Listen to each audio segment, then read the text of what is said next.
चलिए, तो स्टार्ट करते हैं आज का लेक्चर। और देखो, कल हम लोगों ने कुछ चीज़ें डिस्कस की थी मैंने आपसे, जैसे ऑर्थोगोनल ट्रायड क्या होता है ऑफ यूनिट वेक्टर, वो मैंने बताया था। बेस वेक्टर क्या होता है, और रेक्टेंगुलर कंपोनेंट के बारे में बात किया था। और हमने ये देखा था कि एक जो वेक्टर होता है उसको दो पार्ट में हम किस तरह से स्प्लिट करते हैं, वो हम लोगों ने देखा था। और रेक्टेंगुलर कंपोनेंट में मैंने आपको रिजल्टेंट की वैल्यू निकालनी भी सिखाई थी कि किस तरीके से आप वैल्यू निकालोगे।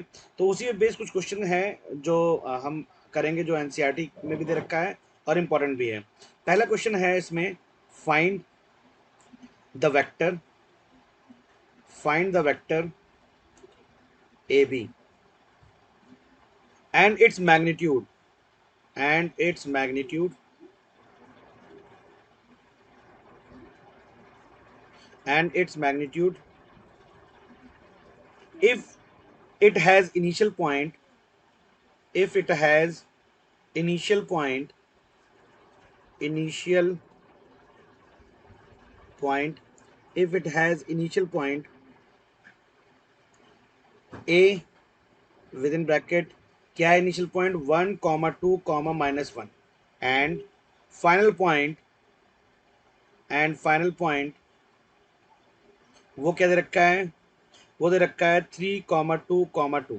ठीक है, तो ये आपको दे रखा है, आपको वेक्टर ए बी निकालना है, उसका मैग्नीट्यूड निकालना है। Find the vector A B and its magnitude. तो आपको पहले तो एक ही फैक्टर फाइंड करना है कि वेक्टर ए बी की वैल्यू कितनी होगी और उसका मैग्नीट्यूड क्या होगा, ये आपको निकालना है। उसका इनिशियल पॉइंट आपको दे रखा है ए और उसका फाइनल पॉइंट दे रखा है बी। ठीक है, तो जरा इसको अप्रोच करते हैं। देखिए कैसे, अगर मैंने आप लोगों को पोजीशन वेक्टर भी समझाया था और डिस्प्लेसमेंट वेक्टर भी समझाया था जब ये चैप्टर स्टार्ट हुआ था। आप एक बार रिवाइज कर लीजिएगा। तो मान लेते हैं, चलिए कि ये कोई पॉइंट ए है, इस पॉइंट का कोऑर्डिनेट जो दे रखा है वो दे रखा है 1 2 -1। क्योंकि ये 2D है, 3D में बना नहीं रहे हैं, हम मान लेते हैं चलिए ठीक है ये एक पॉइंट है। और यहाँ से वो प्रोडक्ट जो है, वो जो ऑब्जेक्ट है वो बी पॉइंट में पहुंच जाता है, और यहाँ पर उसका जो कोऑर्डिनेट है वो है 3 2 ठीक है, 3 2 तो देखिए ये मेरा ऑरिजिन है। और जब भी हम पोजीशन वेक्टर को डिफाइन करते हैं तो हमेशा मुझे एक वेक्टर, ये वेक्टर ए है, वो ओ ए, ये वेक्टर क्या है, ओ ए वेक्टर है, जो यहाँ से यहाँ तक है। क्योंकि यहाँ तक पहुँचने के लिए आपको एक्स में कुछ चलना पड़ेगा, वाई में कुछ चलना पड़ेगा, और जेड में कुछ चलना पड़ेगा। ठीक है, तो मेरा ओ ए वेक्टर क्या होगा इन टर्म्स ऑफ आई जे के फॉर्म। देखिए ये एक्स कोऑर्डिनेट है, ये एक्स को रिप्रेजेंट कर रहा है, ये जो है वो वाई को रिप्रेजेंट कर रहा है, और ये जो है वो जेड को रिप्रेजेंट कर रहा है। तो मैं लिख सकता हूँ 1 इंटू आई, तो हम 1 तो लिखा नहीं जाता इसलिए आई कैप लिख दिया, प्लस साइन क्यों प्लस का, क्योंकि 2 पॉजिटिव है, 2 जे कैप, एंड -1 है लेकिन 1 लिखते नहीं इसलिए हो गया के कैप। तो मेरा ओ ए वेक्टर आई जे के फॉर्म में मैं ऐसे रिप्रेजेंट कर सकता हूँ, आई प्लस 2j माइनस के। चलिए अब हम बात करते हैं जरा इसकी पोजीशन वेक्टर। तो ओ बी की, इसकी पोजीशन वेक्टर क्या है, ये है ओ बी। तो ओ बी का पोजीशन वेक्टर क्या हुआ, कैसे लिखेंगे, देखिए 3x को रिप्रेजेंट कर रहा है तो 3 आई कैप, प्लस 2 जो है वो y को रिप्रेजेंट कर रहा है तो 2 जे कैप, और ये भी पॉजिटिव है प्लस 2 के कैप। तो ये मेरा हो गया ओ A vector, O B vector मिल गया, इससे कहेंगे पोजीशन वेक्टर। आपको निकालना क्या है, बोल रहा है वेक्टर ए बी निकालिए, क्योंकि आप ए से बी की तरफ मूव कर रहे हैं तो आपको उसको ब्लॉक करना पड़ेगा। देखिए अब चले कैसे, ऐसे ऐसे चले हैं और ये इसको रिजल्टेंट देगा, तो कैसे आपको ए बी निकालना है। तो आप इसको कैसे सॉल्व कैसे करेंगे, O A vector plus A B vector, क्योंकि आपको ये निकालना है, ए बी वेक्टर की वैल्यू निकालनी है इसमें, इज इक्वल टू, हम क्या कहेंगे, ओ बी वेक्टर, क्यों, क्योंकि ब्लॉक कर रहा है इसे। ठीक है, तो यहां से मुझे ए बी की वैल्यू अगर निकालनी है तो ए बी वेक्टर क्या हो जाएगा, तो हम कहेंगे ओ B vector minus O A vector. अगर आपको ध्यान होगा इनिशियल में मैंने इसको पढ़ाया था, ये क्या है O B, it is a final point minus initial point, तो उसको मैं लिख सकता हूँ ये है क्या, basically final point minus initial point. तो इन दोनों डिफरेंस जो होगा वो मुझे ए बी वेक्टर देगा, इसे हम कहेंगे डिस्प्लेसमेंट, और यही होता है displacement definition. O B vector क्या है, ओ बी वेक्टर का देखिए यहाँ पे मैंने वैल्यू निकाली है, क्या है, 3 आई कैप प्लस 2 जे कैप प्लस 2 के कैप। अब यहां से मैंने इसको माइनस कर दिया, ओ ए वेक्टर की वैल्यू देखिए यहाँ पे लिखी हुई है, वो है आई कैप प्लस 2 जे कैप माइनस के कैप। अब यहाँ पे एक चीज ध्यान देंगे, आई को आई से, जे को जे से, और के को के से ऐड या सेपरेट किया जाता है, ठीक है ना, क्योंकि एक ही प्रजाति के हैं ये। तो अगर मान लिया हम आपको ये कह दें कि लिखा है 3x प्लस 2y, अब फिर मैं इसमें अगर मैं ऐड कर दूं 3x माइनस 9y, अगर मैं इसको ऐड करूं तो आप इससे इसको नहीं जोड़ सकते, आपको क्या जोड़ना पड़ेगा, इसको इससे जोड़ेंगे, इसको इससे जोड़ेंगे, तो ये वैल्यू आएगी 6x माइनस 7y। ठीक है, वैसे यहां पर है, यहाँ 3i है माइनस ऑफ i, इसका मतलब हो जाएगा 2i। और यहाँ देखिए 2j है और ये माइनस करके माइनस साइन कट जाएगा, तो देखिए ये 2j और 2j कैंसिल हो जाएगा, ठीक है। बचा क्या 2k और यहाँ माइनस, ये माइनस और यहाँ माइनस मिलकर प्लस हो जाएगा, तो प्लस हो जाएगा 3k कैप। तो यहाँ पे इसकी वैल्यू क्या आ गई, 2i cap plus 3k cap. ये आपका आ गया ए बी वेक्टर की वैल्यू जो इसने आपको बोली है निकालने के लिए। तो पहला पार्ट तो सॉल्व हो गया, find the vector A B. अब सेकंड बोल रहा है इसका मैग्नीट्यूड निकालिए। तो देखिए लास्ट टाइम हमने बताया था आपको कि अगर मान लीजिए ए को रिप्रेजेंट कर रहे हैं हम ए x I cap plus A Y J cap से, तो हमने क्या कहा था, ए की वैल्यू कैसे निकालेंगे आप, square root of A X square plus A Y square. ये मैंने आपको दिखाया था, आप पहले पीछे नोट पढ़ कर देख लीजिएगा। ये क्या देगा आपको, मैग्नीट्यूड की वैल्यू देगा। तो यहाँ पे अगर मुझे मैग्नीट्यूड निकालना है, मैग्नीट्यूड ए बी, तो क्या होगा, उसकी वैल्यू होगी स्क्वायर रूट ऑफ 2 का स्क्वायर एंड प्लस 3 का स्क्वायर। तो इसकी वैल्यू क्या हो गई, इसकी वैल्यू होगी 2 2 जा 4 प्लस 3 3 जा 9, यानी कि मॉड ऑफ ए बी की वैल्यू जो मैग्नीट्यूड निकालने को बोला है स्क्वायर रूट ऑफ 13 आएगा। तो ये आपका हो गया सेकंड आंसर। तो ये हो गया पहला answer, find the vector A B, और सेकंड जो हो गया उसका हो गया सर। Okay, very good. तो हम अब आगे बढ़ते हैं, ठीक है। तो ये मुझे लगता है सबका हो चुका होगा। तो यहाँ पर हो गया। ठीक है, ठीक है। अब मैं आपको एक क्वेश्चन दे रहा हूं, आपको उस क्वेश्चन को सॉल्व करना है। फाइंड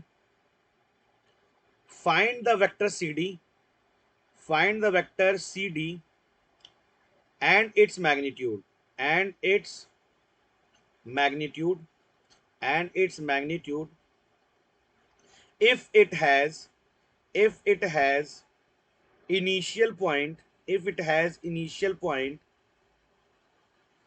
c, कितना दे रखा है 2,3,-2 and final point d is equal to 3,2, 3,-2,1। ठीक है, ये आपको दे रखा है, आपको निकालना है सी डी। ये क्वेश्चन आप लोगों के लिए है। एक बार उसी पैटर्न पे, जिस पैटर्न पे मैंने सॉल्व किया है, सेम पैटर्न अप्लाई करिए और इस वैल्यू को सॉल्व करके मुझे बताइए क्या होगा। मैग्नीट्यूड, सीडी का मैग्नीट्यूड निकालना है, और सॉरी सीडी की वैल्यू निकालनी है, वेक्टर सीडी की वैल्यू निकालनी है और उसका मैग्नीट्यूड निकालना है। हो जाएगा 1 - 5 तो जो सीडी की वैल्यू आपकी आ रही है, कितनी आ रही है, I - 5j plus 3 i minus 5j I - 5 plus 3k plus 3k आ रही है। तो सी डी की value mod of C D क्या आ जाएगा फिर, स्क्वायर रूट ऑफ 1 का स्क्वायर प्लस -5 का स्क्वायर प्लस 3 का स्क्वायर, इन तीनों का स्क्वायर कर दीजिए। तो वैल्यू क्या आएगी, 1 का स्क्वायर 1, -5 का स्क्वायर 25 एंड प्लस 9। तो वैल्यू कितनी आ गई, 25 में 34, 34 और 1 35, 35। तो क्या सबकी यही आ रही है। हाँ निकाल रहा हूँ। ओके, देखिए अगर आप लोग ने निकाला, चलिए मैं एक बार चेक कर लेता हूँ। बस एक ये चेक करना है मुझे सी ओ डी का, कि मुझे पहले तो देखना है कि ओ सी वैक्टर मेरा क्या है। तो हमको अगर सी डी वैक्टर निकालना है, सी डी वैक्टर, तो मुझे ये पता है कि वो क्या होगा, O D vector. O D vector ये डी है, ये सी है, ऑलरेडी हमने आपको लास्ट क्लास में बताया। तो ये हो जाएगा फाइनल माइनस इनिशियल, यानी मुझे लिखना है ओ D vector minus O C vector. तो ओ डी वैक्टर क्या है, तो हो जाएगा 3i cap minus 2j cap plus k cap. इसमें माइनस कर देते हैं, कौन सी वैल्यू, ये वाली वैल्यू। तो हो जाएगा -2i cap minus 3k cap, और ये माइनस वाली जो वैल्यू है वो प्लस हो जाएगी, +2k, ये सॉरी j होगा, ये k होगा। अब देखिए इसमें इसके माइनस कर देंगे तो आ जाएगा i कैप, ये माइनस माइनस है तो हो जाएगा -5j कैप, और ये प्लस है, ये प्लस है तो हो जाएगा +3k कैप। इसका मतलब जो सी डी वैक्टर की वैल्यू है वो मेरे क्या आएगी, ये, और ये तुम लोगों ने बिल्कुल सही निकाला है। इसका मैग्नीट्यूड निकालने का तरीका क्या है, एक्स का स्क्वायर, वाई का स्क्वायर, जेड का स्क्वायर, तीनों का स्क्वायर कर दीजिए और ऐड कर दीजिए। चूंकि माइनस का स्क्वायर पॉजिटिव हो जाता है तो ये कम्स पॉजिटिव, तो वैल्यू आपकी क्या आ जाएगी मैग्नीट्यूड की, तो मेरे मैग्नीट्यूड की वैल्यू जो आ जाएगी वो आएगी √35। क्वेश्चन जो है वो क्या है, find unit vector parallel to the resultant, find unit vector parallel to the resultant. आपको क्या निकालना है, आपको निकालना है एक यूनिट वेक्टर निकालना है जो पैरेलल हो किसके, रिजल्टेंट के, of resultant of the vector. और वेक्टर्स क्या दे रखे हैं, ए दे रखा है आपको i के plus 4j cap minus 2k cap, और जो b की वैल्यू दे रखा है वो दे रखा है 3i cap plus, sorry not plus, this is minus of 5j cap and plus k cap. तो आपको a वेक्टर और b वेक्टर की वैल्यू ये दे रखा है, बोल रहा है आपको रिजल्टेंट के parallel unit vector find out करना है। तो पहले एक चीज समझो आप, देखिए पहले मैं आपको कौन सा समझा देता हूँ। देखिए आपको वेक्टर ए दे रखा है, ठीक है, आपको वेक्टर बी भी दे रखा है, कोई इशू नहीं है, आपको इसका रिजल्टेंट निकालना है। तो मान लेते चलिए इसका रिजल्टेंट कुछ ऐसे है, अभी हम ऐसा मानने चल रहे हैं कि ऐसे दे रखा है और उसका रिजल्टेंट, मुझे ही पता है ये होगा। रिजल्टेंट की वैल्यू क्या होगी, vector A plus vector B. आप वेक्टर को ऐड कर देंगे तो आपको रिजल्टेंट मिल जाएगा। ये चीज मैंने आपको बताई थी, ये भी एक तरीका होता है। तो आप सबसे पहले रिजल्टेंट का आई जे के फॉर्म फाइंड आउट कर लीजिए। तो देखिए रिजल्टेंट का आई जे के फॉर्म क्या होगा, vector A plus vector B आप निकाल लीजिए, ठीक है। तो चलिए मैं इसको निकालता हूँ। तो देखिए वेक्टर ए की वैल्यू कितनी है, वेक्टर ए की वैल्यू, इन दोनों को डायरेक्ट जोड़ दें, डायरेक्ट जोड़ देते हैं, ठीक है, यहाँ डायरेक्ट लिख देते हैं।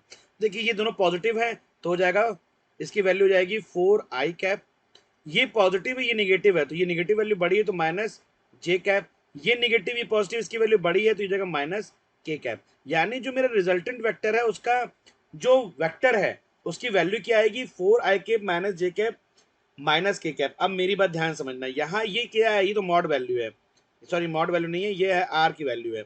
अब मुझे अगर मान लीजिए मुझे क्या निकालना है, बोल रहा है आपको यूनिट वेक्टर निकालना है। ध्यान देंगे जरा, देखिए ये एक्स एक्सिस है, ये आपका वाई एक्सिस है, ये आपका जेड एक्सिस है। अगर मैं बोलता हूँ ये आई कैप है तो इसका मतलब ये आई कैप जो आई वेक्टर है ये देखिए पैरेलली तो है इस एक्सिस के। अगर मैं बोलूँ जे तो जे इसके पैरेलली तो है, और अगर मैं बोलूँ के तो के इस लाइन के पैरेलली तो है जेड एक्सिस के। तो अगर आर के पैरेलल मुझे निकालना पड़ेगा, इसका मतलब मुझे यूनिट वेक्टर फाइंड आउट करना कौन सा, आर कैप, क्योंकि इसके पैरेलल देगा। यूनिट वेक्टर हमेशा उस वेक्टर के पैरेलल वैल्यू देता है, ठीक है। तो ये बोला ना पैरेलल, तो यूनिट वेक्टर होता ही पैरेलल है।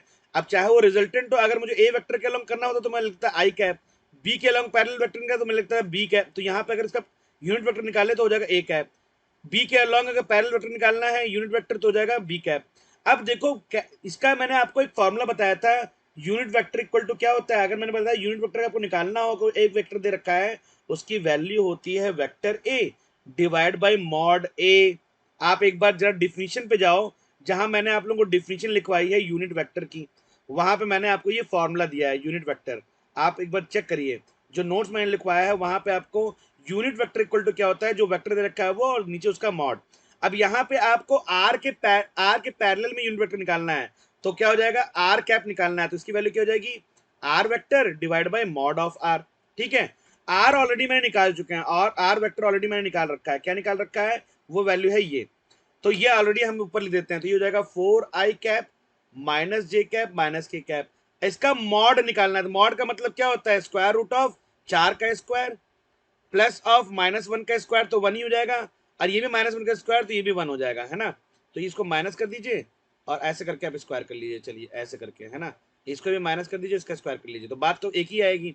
तो 4 चौक 16 हो गया, 16 प्लस ये हो गया 1 प्लस 1 तो हो गया 18। 18 को मैं और क्या लिख सकता हूँ, उसको फैक्टर करते हैं तो 3 त्रिक 9 दूना 18 तो हो गया 3√2। तो इसका मतलब मेरा जो आर जो यूनिट वेक्टर है जो मुझे निकालना था उसकी वैल्यू क्या जाएगी, उसकी वैल्यू हो जाएगी 4, अच्छे से लिख देते हैं, 4i cap minus J cap minus K cap divide by 3√2। ये जो यूनिट वेक्टर होगा, this vector is parallel to resultant. देखते हैं कौन स्टूडेंट इसको कर लेता है। तो क्वेश्चन है, सेम क्वेश्चन है, find unit vector, find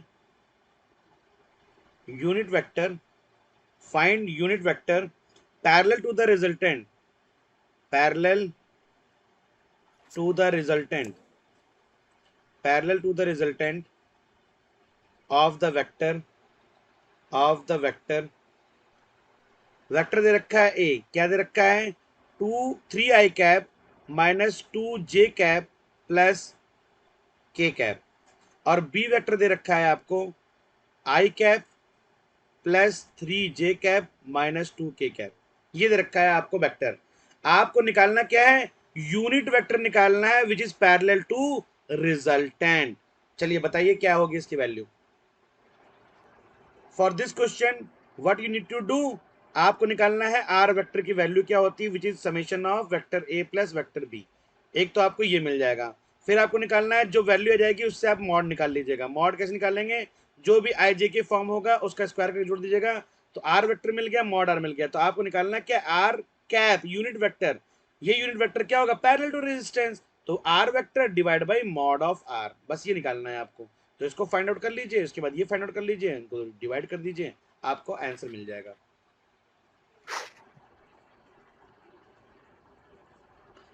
vector A plus vector B क्या होगा, इन दोनों को ऐड करिए तो क्या हो जाएगा, 4i कैप, इसको ऐड करेंगे तो आ जाएगा प्लस जे कैप, इसको करेंगे तो माइनस के कैप। ये तो आ गया वेक्टर आर की वैल्यू। इसका मॉड निकाल लेते हैं, हम डायरेक्ट करते हैं, 4 का स्क्वायर प्लस 1 का स्क्वायर और प्लस माइनस 1 का स्क्वायर। तो देखिए 4 का स्क्वायर तो क्या वही हो आ गया, रहा है पिछले 16, वाला।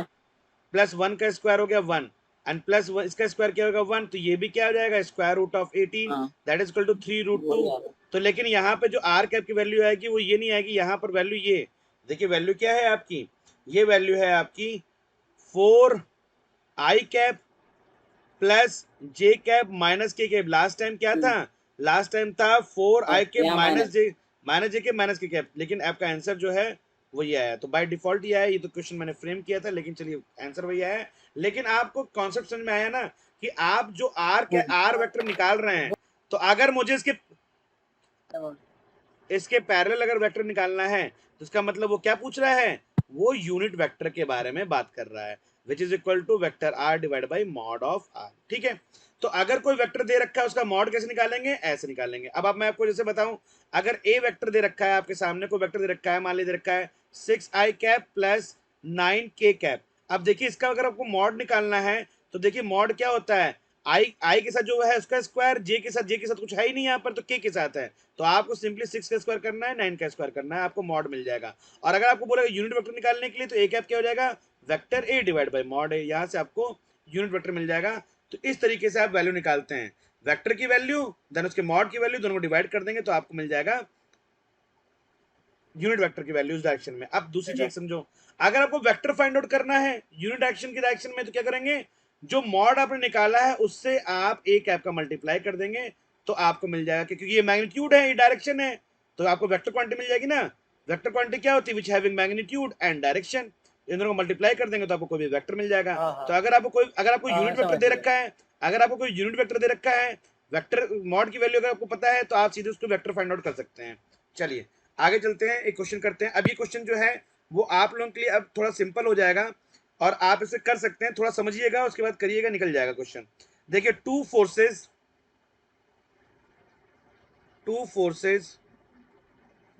F1 is equal to 3i cap plus 4j cap, and F2, ये पहला फोर्स है, अब ये दूसरा फोर्स है। दूसरा फोर्स क्या है, तो दूसरा फोर्स दे रखा है 3j cap plus 4k cap, are acting simultaneously, are acting simultaneously at a point, what is the magnitude of the resultant force, what is the magnitude of the resultant force। अब आप एक चीज समझिए, आपको resultant force निकालना है, एक F1 F2 दे रखा है, रिजल्टेंट निकालने का तरीका सेम वैसे ही प्रोसीड करिए। आपको पहले मिलेगा F वेक्टर और बाद में उसका निकाल लीजिए रिजल्टेंट, मतलब मॉड ऑफ F। ठीक है, मेरे हिसाब से हो जाना चाहिए, बाकी आप करिए। देखिए आप देखिए, आपको पहले निकालना पड़ेगा रिजल्टेंट फोर्स, तो रिजल्टेंट फोर्स की वैल्यू क्या होगी, रिजल्टेंट फोर्स की वैल्यू कैसे निकालेंगे, F1 vector plus F2 vector को आप ऐड कर दीजिए। F1 कितना है 3i प्लस, अब देखिए यहाँ पे i तो है नहीं, केवल i से जुड़ेगा, तो यहाँ पे 3i तो डायरेक्ट हो गया। अब आप देखिए 4j और 3j मिलकर क्या हो जाएगा 7j, और यहाँ पे k नहीं है, लेकिन यहाँ पे k है प्लस 4k। ठीक है, तो ये हो गया f की वैल्यू। आपको मॉड ही तो निकालना है, मॉड ऑफ f, तो क्या हो जाएगा स्क्वायर रूट ऑफ 3 का स्क्वायर प्लस 7 का स्क्वायर एंड प्लस 4 का स्क्वायर। तो कितना आ गया, 3 का स्क्वायर 9, 4 का स्क्वायर 49 प्लस 16, तो that is equal to what, 9 और 18 6, 24 4 कैरी 2, 6 और 1 7, तो आपका जो मैग्नीट्यूड ऑफ फोर्स है उसकी वैल्यू कितनी हो गई, √74। समझ में आ गया? अब थोड़ा समझ में आ रहा है, क्लैरिटी आ रही है कैसे करना है, कैसे अप्रोच करना है यस हमें? सर। हाँ भैया बिल्कुल ठीक आ है गया। ठीक है भैया पूरा क्लियर है। ठीक है ठीक है क्लियर ठीक है एकदम। ठीक है ठीक है। अब देखिए, इसी बेस्ड एक दूसरा क्वेश्चन है, आप समझिए। अगर ये क्वेश्चन किसी बच्चे ने कर लिया तो फिर बहुत अच्छी बात है। ठीक है, if sorry if vector A is equal to 3i cap plus 4j cap and vector B is equal to 7i cap plus 24j cap, find a vector having the same magnitude, find the vector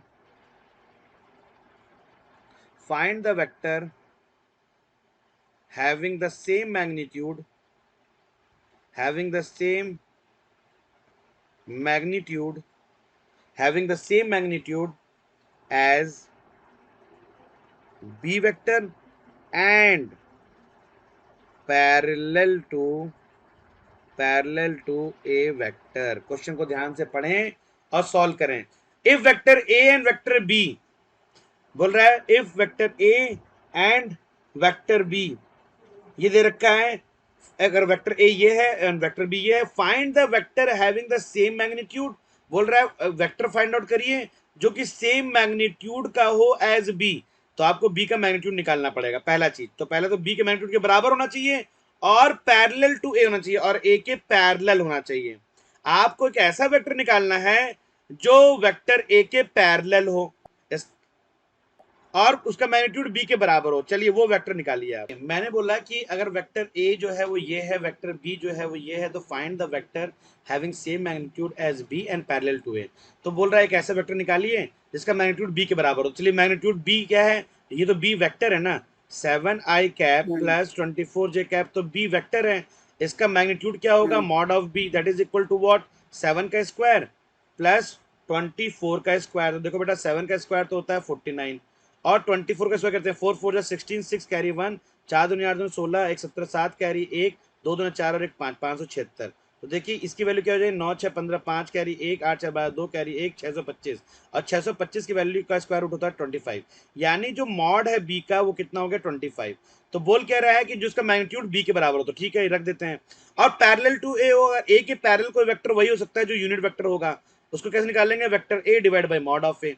तो इसको निकालेंगे अलग से। Vector A कितना है, देखिए यहाँ पे दे रखा है वेक्टर ए की वैल्यू, वो कितना है 3i cap plus 4j cap. इसका मॉड निकाल लीजिए। तो मॉड की वैल्यू का मतलब क्या हो गया, 3 का स्क्वायर प्लस 4 का स्क्वायर। तो 3 का स्क्वायर हो गया 3 का स्क्वायर प्लस 4 का स्क्वायर। चलिए दैट लिख देते हैं ऐसे। तो 3i cap plus 4j cap divide by square root of 9 plus 16 25। तो इसकी वैल्यू कितनी देगी 5। तो 3i cap plus 4j cap divide by 5। अब समझो ये तो हो गया वो वेक्टर जो पैरेलल है इसके, और ये मॉड, तो वो वेक्टर मान लेते चलिए वो वेक्टर जो है वो x है, तो इसकी वैल्यू क्या होगी, आपको मैंने बताया था ना, अगर आपको वेक्टर निकालना है तो क्या करोगे, मॉड ऑफ ए इनटू उस डायरेक्शन में जो मैग्नीट्यूड एंड डायरेक्शन। मैग्नीट्यूड बोल रहा है b के बराबर हो और जो यूनिट वेक्टर है बोल रहा है a के पैरेलल हो, तो वो वेक्टर x ही बन जाएगा ना। मॉड की वैल्यू है 25, मॉड b की वैल्यू मैग्नीट्यूड की जो बराबर है, और यूनिट वेक्टर जो पैरेलल है a वेक्टर के, उसकी वैल्यू है क्या 3i cap plus 4j cap divide by 5। इसको इससे कट कर दीजिए तो क्या आ गया वैल्यू, तो आपकी वैल्यू आ गई 5 या 15, 15i cap plus 20j cap. ये वो वेक्टर है जिसका मैग्नीट्यूड किसके बराबर है, बी वेक्टर के बराबर है और किसके पैरेलल है, ए के पैरेलल है।